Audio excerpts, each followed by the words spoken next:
मराठ्याचं देखील आंदोलन सुरू आहे, दुसरीकडे ओबीसी मोर्चा देखील आहे, ते आता आंदोलन साखळी उपोषण करणार असं देखील त्यांनी घोषणा केलेली आहे. त्यामुळे माझी दोन्ही समाजाला माझी विनंती आहे की शासन दोन्ही समाजाच्या हिताचा विचार करेल. कुठल्याही समाजाला दुसऱ्या समाजासमोर आणण्याचा शासनाचा हेतू नाही. त्यामुळे कोणावर अन्याय करून कोणाला देण्याचा प्रश्न नाहीये. दोघांचे प्रश्न आम्ही सोडवणार आहोत. त्यामुळे ओबीसी समाजानेही हे लक्षात ठेवावं की कुठेही त्यांच्यावर अन्याय आम्ही होऊ देणार नाही. आणि मराठा समाजाने हे लक्षात घ्यावं की आम्हीच सोडवलेत सगळे प्रश्न, दुसरे कोणी सोडवले सांगावं कोणी सोडवलेले आहेत. मराठा समाजाचे प्रश्न आमच्या सरकारशिवाय, म्हणजे मी मुख्यमंत्री असताना, शिंदेजी मुख्यमंत्री असताना तेव्हाच सुटल्यात, बाकी कधी सुटले प्रश्न, आणि आम्हीच सोडवणार आहोत. आंदोलनं संपलेली आहेत. महाराष्ट्रातच मराठा आंदोलन नेमकं काय होतं? मुळामध्ये ही जी सगळी आंदोलनं होती त्या लोकांना हे लक्षात आलं की ईडब्ल्यूएस आल्यानंतर त्यांचा प्रश्न बऱ्यापैकी त्या ठिकाणी सुटलेला आहे. आपल्याकडे कदाचित ती ईडब्ल्यूएसची मानसिकता तयार झाली नाही आणि त्याच्यामुळे काही प्रश्न कॉम्प्लिकेटेड आहेत. पण आता आपण तोही प्रश्न सोडवलेला, आपण आरक्षण दिलेलंच आहे आणि कोर्टात अजूनही ते टिकलेलं आहे. राहुल गांधी आरक्षण का जो मुद्दा हो रहा है, आपको न्याय की लड़ाई से ज्यादा ये शक्ति प्रदर्शन ज्यादा लग रहा है अननेसेसरी का, क्योंकि जिन परिप्रेक्ष्य में हो रहा है उसको ध्यान में त्योहार है। देखिए, हमारा बहुत सीधा और साफ कहना है, लोकतंत्र में सभी को अपने अपने व्यूज रखने का अधिकार है, आंदोलन करने का भी अधिकार है. कोई भी आंदोलन जब तक डेमोक्रेटिक है, लोकतांत्रिक है, हमको उससे कोई शिकवा गिला नहीं है. हर लोकतांत्रिक आंदोलन के साथ हम लोग लोकतांत्रिक बर्ताव ही करेंगे और चर्चा के माध्यम से ही प्रश्न छुड़ाने का प्रयास करेंगे. लेकिन ये बात भी उतनी सही है कि ये आंदोलनकारी जो जिस प्रकार से आंदोलन कर रहे हैं उसमें मैं ये समझ नहीं पा रहा हूं कि हमने जब ऑलरेडी जो मराठा समाज है उसको आरक्षण दिया है और अब मराठा समाज को ओबीसी में आरक्षण दो ऐसा कहा जाता है. ओबीसी में ऑलरेडी 350 जातियां है, मराठा समाज को तो 10% अलग से रिजर्वेशन दिया गया है. तो ठीक है, फिर भी सबकी बात समझ लेंगे. राहुल गांधी पीएम मोदी माता जी के ओबीसी मध्ये बऱ्याच जाती आहेत आणि त्याच्यानंतर देखील मराठा पुन्हा एकदा ओबीसी मध्ये समाविष्ट करून घेण्यासाठी असं आहे. पहिल्यांदा तर मी सांगतो की आमची पहिल्या दिवशीपासून भूमिका आहे, लोकशाहीमध्ये सगळ्यांना आपली मतं ठेवण्याचा अधिकार आहे, लोकशाहीमध्ये आंदोलन करण्याचा अधिकार आहे. लोकतांत्रिक पद्धतीनं जेवढी आंदोलनं होतील त्याला आमची ना नाही. त्याला आम्ही सामोरं जाऊ, आवश्यक तेवढी चर्चा करू, लोकशाहीच्या चौकटीत त्याच्यावर काय जे काही उपाय करता येतील ते उपाय आम्ही करू. एवढीच माझी अपेक्षा आहे की कुठलंही आंदोलन हे लोकशाहीच्या चौकटीबाहेर जाऊ नये. इथे तर माननीय उच्च न्यायालयाने चौकट आखून दिली आहे. त्यामुळे आता याची चौकट ही आमच्याही हातात नाही, ती उच्च न्यायालयाच्या हातात आहे. उच्च न्यायालयाने त्या संदर्भात काही नियम निकष तयार केले. त्या नियम निकषानुसार जर त्या ठिकाणी आंदोलन झालं तर आम्हाला काही अडचण नाही. राहुल गांधी जो है प्रधानमंत्री नरेंद्र मोदी की माता जी के ऊपर विवादित टिप्पणी की है, दरभंगा में उनके खिलाफ शिकायत हुई है पुलिस स्टेशन में, क्या कहें? मैं आपको बहुत साफ शब्दों में कहता हूं कि मैंने इससे पहले भी कहा था कि राहुल गांधी का दिमाग चोरी हो गया है, और जब दिमाग चोरी हो जाता है तो इस प्रकार की ओछी बातें लोग करते हैं. अब मुझे बताइए, आप राष्ट्रीय नेता कहलाते हो और इतनी ओछी बात करते हो, आपको राष्ट्रीय नेता कहलाने का क्या अधिकार है? और मुझे तो ऐसा लगता है कि जब किसी का दिमाग चोरी हो जाता है तो उसको इग्नोर कर देना चाहिए. ओबीसीमध्ये एवढ्या जागा आहेत, खरं तर ओबीसीमध्ये एवढ्या जाती आहेत, मराठ्यांना तुम्ही देखील 10% तुम्ही दिलं असं वारंवार सांगितलं जातं, सरकारच्या वतीने दिलं देखील आहे, तरी देखील का नेमकं की किती? आता मला त्याचं उत्तर तर जे मागणी करतात तेच देऊ शकतात. आज आपल्याला माहिती आहे की जवळपास 350 जाती ओबीसीमध्ये आहेत. आणि आपण बघितलं तर समजा आता मेडिकलच्या ऍडमिशनचं बघितलं तर मेडिकलच्या ऍडमिशनमध्ये ओबीसीचा कट ऑफ एससीबीसीच्या वर आहे आणि एससीबीसीचा कट ऑफ ईडब्ल्यूएसच्या वर आहे. त्याच्यामुळे ही जी काही मागणी आहे त्यांनी नेमकं किती भलं होणार आहे याची मला कल्पना नाही. आपण जर नीट आकडेवारी बघितली तर मराठा समाजाच्या हिताचं काय आहे हे आपल्या लक्षात येईल. मात्र मराठा समाजाचे जे नेते आहेत त्यांचीही पण ही जबाबदारी आहे की त्यांनी मराठा समाजाच्या हिताचा अभ्यास करून त्या ठिकाणी मागणी केली पाहिजे. एक गोष्ट निश्चित आहे की जर एससीबीसी असेल किंवा ईडब्ल्यूएस असेल तर राजकीय आरक्षण मिळणार नाही. राजकीय आरक्षण हेतू असेल तर वेगळी गोष्ट आहे, पण राजकीय आरक्षण हा जर हेतू नसेल आणि सामाजिक आर्थिक परिवर्तनाची लढाई असेल, ऍडमिशन्स मिळाल्या पाहिजेत, नोकरी मिळाली पाहिजे, तर मला असं वाटतं की मग मागणीचा योग्य प्रकारे विचार किमान काही विचारवंतांनी तरी केला पाहिजे. तुम्ही मराठा समाजाला लागतोय. उद्धव ठाकरे असतील, शरद पवार असतील, ते देखील आता पाठिंबा देताना पाहायला मिळतात. काय या आंदोलनाला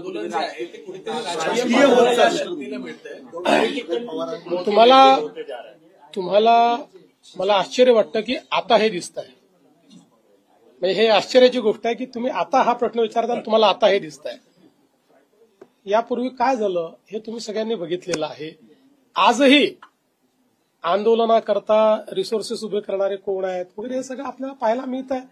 पण ठीक आहे, माझं म्हणणं काय आहे, आमच्याकरता हे आंदोलन राजकीय नाही. आम्ही याला सामाजिक चष्म्यातनं पाहू. काही राजकीय पक्ष हे त्यांच्या खांद्यावर बंदूक ठेवून आपला फायदा करण्याचा प्रयत्न करतायत, पण त्यांचं नुकसान होईल, फायदा होणार. भाई मैं महाराष्ट्र का आदमी हूं, कहा बिहार जा मला दिसतोय का? कारण त्यांचं सरकार असताना त्यांना आरक्षण टिकवता आलं नाही. आता तेच कसं आरक्षण द्यायचं नाही. म्हणूनच बघा, मी पुन्हा एकदा सांगतो, दाव्यानं सांगतो की मराठा समाजाकरताचे निर्णय मी मुख्यमंत्री असताना आणि त्यानंतर शिंदेसाहेब मुख्यमंत्री असतानाच झाले आहेत. अण्णासाहेब पाटील आर्थिक विकास महामंडळ का 15 वर्ष डिफंक्ट होतं? 15 वर्ष कोणाचं राज्य होतं तरी ते डिफंक्ट होतं ना. मी ते उभं केलं आणि आज 1.5 लाख उद्योजक आमच्या नरेंद्र पाटलांच्या माध्यमातून आज त्या ठिकाणी अण्णासाहेब पाटील आर्थिक विकास महामंडळाने तयार केले. आज सारथीच्या माध्यमातून IAS IPS ऑफिसर तयार होत आहेत, MPSCचे विद्यार्थी तयार होत आहेत, स्पर्धा परीक्षांमध्ये विद्यार्थी त्या ठिकाणी टिकतात. सारथी माझ्या काळात मी केलेला आहे आणि नंतर आम्ही पुन्हा शिंदे साहेबांच्या सरकारमध्ये ते स्ट्रेंथन केलंय. शिक्षणाच्या योजना, त्या ठिकाणी वसतिगृहाच्या योजना, वसतिगृह होत नाही तोपर्यंत भत्त्याच्या योजना, सगळ्या आम्ही केलेल्या योजना आहेत. त्यामुळे हे जे काही लोक तोंड वर करून विचारतात त्यांनी एकदा आरसा बघावा आणि त्यांनी सांगावं ना नेमकं काय केलंय. हे तर सगळे सांगणारे लोक होते की याची आवश्यकताच नाहीये, हे सांगणारे लोक होते. 2.5 वर्ष जे सरकार होतं त्या सरकारने मराठा समाजाच्या हिताचा घेतलेला एक निर्णय दाखवा, एक जस्ट सिंगल वन निर्णय नाही दाखवू शकत. यापूर्वी आंदोलनामध्ये दर्शन घेतलेलं आहे तुम्ही, काय प्रतिक्रिया आहे? कालही आजही या भेटी चालू आहेत. आपल्याकडे ही पद्धत आहे की आपण एकमेकाच्या घरी जाऊन गणरायाचं दर्शन घेतो, कारण गणेश पर्व हा आपल्या सगळ्यांकरता एक महाउत्सव आहे आणि त्यानिमित्ताने मी जे काही मित्रपरिवार आहेत, कार्यकर्ते आहेत, पदाधिकारी आहेत, समाजातले मान्यवर आहेत, अशा अनेक लोकांकडे जाऊन त्या ठिकाणी भेटी देणं, दर्शन घेणं हे माझं चाललेलं आहे. ते कालही चालू आहे, आजही चालू आहे. सर, विरारमध्ये काल एक दुर्घटना घडली. विरार पश्चिमला एक अतिशय दुर्दैवी अशा प्रकारची घटना घडलेली आहे. एक इमारत ही कोसळल्यामुळे जवळपास 17 लोकांचा मृत्यू त्या ठिकाणी झालेला आहे.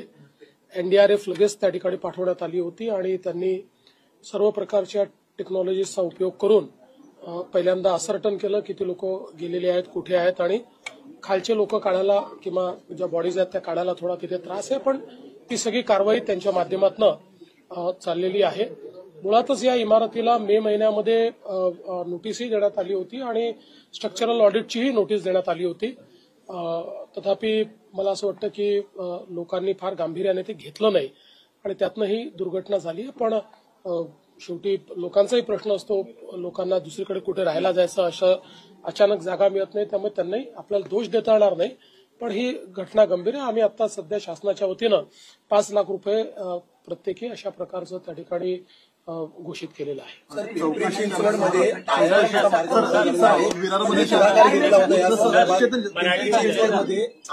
करण्याचा मार्ग मोकळा झालेला आहे, तुम्ही बैठक घेतली नाही. असं आहे की आपल्याकडे जे IIM आहेत, स्पेशली जसं IIM नागपूर आहे, तर आता देशातल्या अशा ज्या संस्था आहेत त्यांनी इतरत्रही शाखा काढावी अशी अपेक्षा आहे आणि त्या दृष्टीने आयएम नागपूरने पिंपरी चिंचवडमध्ये पुण्यामध्ये शाखा काढण्याचं किंवा आयएम सेटअप करण्याचा एक प्रस्ताव दिला होता. आता त्यातले हळूहळू सगळे मार्ग मोकळे होत आहेत आणि लवकरच त्या ठिकाणी ते कॅम्पस आपल्याला पाहायला मिळेल. सर विरार को लेकर एक सवाल है क्योंकि आपने जो अनाउंस किया वो है, लेकिन वहां पर बहुत मैं चुके वहां पर थे हम लोग, बहुत सारी बिल्डिंग है, इलीगल है, वहां पे लोग जिस दिशा में रह रहे हैं बहुत बड़ा कंसर्न है सर. बिल्कुल कंसर्न की बात है. देखिए वहां पर इलीगल बिल्डिंग्स भी है, डायलापिलेटेड बिल्डिंग्स भी है. अब इस पर्टिकुलर बिल्डिंग को भी नोटिस भी दिया गया था और स्ट्रक्चरल ऑडिट के लिए भी नोटिस दिया गया था. लेकिन कई बार क्या होता है, लोग गरीब है, लोगों को आप कितना भी कंपेल करो तो भी लोग सोचते हैं कि हम कहाँ जाएंगे, या फिर वहां से उनका एक प्रकार से जो व्यवसाय वगैरह होता है वो जुड़ा हुआ होता है, तो आप दूसरी जगह भी दो तो लोग तुरंत जाना नहीं चाहते. तो ये सारी प्रोसेस बड़ी कठिन है. लेकिन मुझे ऐसा लगता है कि ऐसे मामलों में थोड़ी कड़ाई भी हमको दिखानी पड़ेगी, क्योंकि लोगों की जान ये ज्यादा महत्व की है. बिल्डर के ऊपर कोई कार्रवाई की जाएगी जो वो तो सारी उसकी मतलब जो तफ्तीश है वो की जाएगी और कार्रवाई की जाएगी. सर स्वस्तात घरं देण्याच्या नावाखाली विरार असेल, नालासोपारा असेल, वसई असेल या भागात काही बिल्डर अनधिकृत बांधकाम करतात आणि अशा अनेक इमारती अशा बिल्डरांवर भविष्यात कारवाई. आता तर आपण ते होऊ नये म्हणून मोठ्या प्रमाणात कारवाई केली आहे, पण या जुन्या बिल्डिंग्स आहेत, 15-20 वर्षापूर्वी झालेल्या अनेक अशा बिल्डिंग्स आहेत. आता त्याला रेग्युलराईज कसं करता येईल, त्याचं स्ट्रक्चरल ऑडिट कसं करता येईल असं वेळोवेळी आपण करतो. मी आता महानगरपालिकेला पुन्हा सूचना दिलेल्या आहेत की त्यांनी तात्काळ अशा प्रकारच्या सगळ्या बिल्डिंगचं स्ट्रक्चरल ऑडिट सुरू करावं. वसई विरार महापालिका जर पाहिला असेल त्याच्या कारभारावर सातत्याने प्रश्नचिन्ह उपस्थित केले जात होते. तुम्ही काही वेगळी याची चौकशी लावणार आहात का? निश्चितपणे चौकशी करूच. आपल्याला माहिती आहे की आम्ही वसई विरारच्या संदर्भात अतिशय कडक भूमिका घेतलेली आहे आणि आता तर ईडीने देखील जी कारवाई केली आहे ते आपल्या सर्वांसमोर आहे. एक प्रकारे या शहराला पूर्णपणे त्या ठिकाणी समाप्त करण्याचं म्हणजे तिथलं इन्फ्रास्ट्रक्चर खराब करणे, प्रचंड बोकाळलेला भ्रष्टाचार, अशा सगळ्या गोष्टींनी हे शहर ग्रसित आहे. त्यामुळे त्यातनं आता त्याला बाहेर काढायचा प्रयत्न आम्ही करतो. राज ठाकरेंच्या घरी पहिल्यांदा काल उद्धव ठाकरे गेले होते गणपती दर्शनाला. चांगली गोष्ट आहे, मला फार आनंद झाला ते गेले. सर मराठाचं एकीकडे गेलो सर, मराठाचं देखील आंदोलन सुरू आहे, दुसरीकडे ओबीसी मोर्चा देखील आहे, ते आता आंदोलन साखळी उपोषण करणार असं देखील त्यांनी घोषणा केलेली आहे. त्यामुळे माझी दोन्ही समाजाला माझी विनंती आहे की शासन दोन्ही समाजाच्या हिताचा विचार करेल. कुठल्याही समाजाला दुसऱ्या समाजासमोर आणण्याचा शासनाचा हेतू नाही. त्यामुळे कोणावर अन्याय करून कोणाला देण्याचा प्रश्न नाहीये. दोघांचे प्रश्न आम्ही सोडवणार आहोत. त्यामुळे ओबीसी समाजानेही हे लक्षात ठेवावं की कुठेही त्यांच्यावर अन्याय आम्ही होऊ देणार नाही आणि मराठा समाजाने हे लक्षात घ्यावं की आम्हीच सोडवलेत सगळे प्रश्न, दुसरे कोणी सोडवले सांगावं कोणी सोडवलेले आहेत. मराठा समाजाचे प्रश्न आमच्या सरकारशिवाय म्हणजे मी मुख्यमंत्री असताना, शिंदेजी मुख्यमंत्री असताना तेव्हाच सुटल्यात, बाकी कधी सुटले प्रश्न आणि आम्हीच सोडवणार आहोत. ही आंदोलनं शमलेली आहेत. महाराष्ट्रातच मराठा आंदोलन नेमकं काय उद्भवलं? मुळामध्ये ही जी सगळी आंदोलनं होती त्या लोकांना हे लक्षात आलं की ईडब्ल्यूएस आल्यानंतर त्यांचा प्रश्न बऱ्यापैकी त्या ठिकाणी सुटलेला आहे.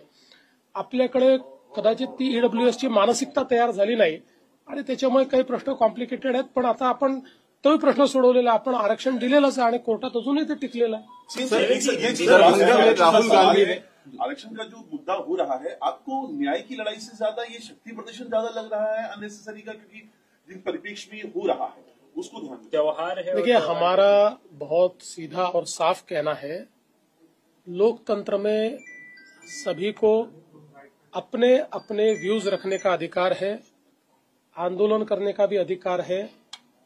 कोई भी आंदोलन जब तक डेमोक्रेटिक है, लोकतांत्रिक है, हमको उससे कोई शिकवा गिला नहीं है. हर लोकतांत्रिक आंदोलन के साथ हम लोग लोकतांत्रिक बर्ताव ही करेंगे और चर्चा के माध्यम से ही प्रश्न छुड़ाने का प्रयास करेंगे. लेकिन ये बात भी उतनी सही है कि ये आंदोलनकारी जो जिस प्रकार से आंदोलन कर रहे हैं उसमें मैं ये समझ नहीं पा रहा हूं कि हमने जब ऑलरेडी जो मराठा समाज है उसको आरक्षण दिया है और अब मराठा समाज को ओबीसी में आरक्षण दो ऐसा कहा जाता है. ओबीसी में ऑलरेडी 350 जातियां है, मराठा समाज को तो 10% अलग से रिजर्वेशन दिया गया है. तो ठीक है, फिर भी सबकी बात समझ लेंगे.